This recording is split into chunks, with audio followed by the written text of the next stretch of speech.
Hoy les traigo un ejercicio clásico. Es un juego fantástico, pero muchas veces, lamentablemente, y según mi criterio, no es transmitido de la mejor manera, de la manera más correcta. Por supuesto, todos los ejercicios que te traigo deben saber ponerse en funcionamiento de la manera adecuada. Quien coordine la clase o el entrenamiento debe tener la habilidad para darse cuenta de los límites del grupo o de la persona con la que está trabajando. Si sos profesor o profesora, sabés que hay elementos que ayudan. Por algo existe la pedagogía, ¿no? Si alguien te dice, así de manera general, que tiene la receta para dar mejores clases o que con tales ejercicios las clases van a ser mejores, no hay algo envasado, una fórmula que te pueda decir cómo dar mejores clases. No hay una manera general, no hay una receta. Es como si uno dijera que tiene la fórmula secreta para poder actuar bien o para ser mejor profesional en cualquier área. Ser buen o mal profesional va en relación directa con aquella persona que desarrolla la actividad. Ya me derivé. No voy a extenderme más con este tema porque se va a hacer demasiado largo. Pero solo te digo que no hay fórmulas mágicas para dar mejores clases. Podés tener la mejor lista de ejercicios, pero al final del día es el docente con sus habilidades pedagógicas quien encuentra las mejores estrategias para que el grupo lo siga y para que el grupo se entusiasme con la actividad.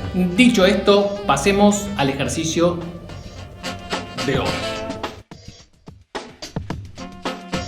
Se disponen a todos las y los estudiantes en círculo de pie. Alguien comienza enviando una palmada hacia el compañero de la derecha o de la izquierda. La persona que recibe ese impulso con forma de palmada lo traslada a su compañero que está al lado. Y así continúa la dinámica con esa palmada recorriendo el círculo. Es recomendable que el círculo se forme de manera equidistante. También recomiendo que los estudiantes que están formando el círculo pongan los pies paralelos a la altura de las caderas y flexionen un poco las piernas.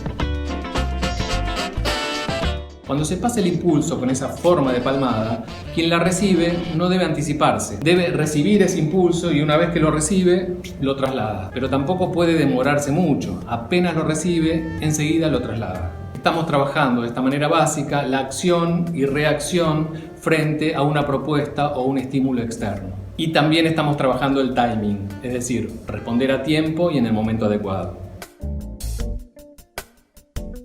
La dirección de la palmada puede variar hacia derecha o hacia izquierda. Es decir, recibo una palmada y puedo ir hacia izquierda o se la puedo devolver. En el caso de que se lo devuelva, va a cambiar el sentido en el que va la palmada. Agregamos de esta manera un elemento disruptivo que sorprende a los participantes. Ya no sabemos si la palmada sigue en la dirección en la que la envié o me va a volver. Profundizamos entonces la idea de responder en tiempo y forma, pero también le agregamos un elemento extra que es la adaptación inmediata.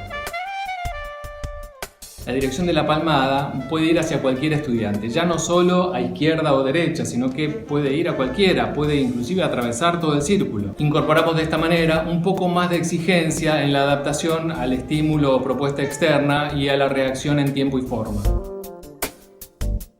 La palmada se acompaña de un sonido vocal simple, es decir, quien envía la palmada hace simultáneamente un sonido onomatopéyico bien simple. Por ejemplo, ja o hu o yaja o tutu fu sa tra. No tengan miedo al ridículo, no pasa nada, es un juego. Recordemos que el sonido vocal, la voz, la palabra, tiene que venir como consecuencia de una acción o un movimiento corporal.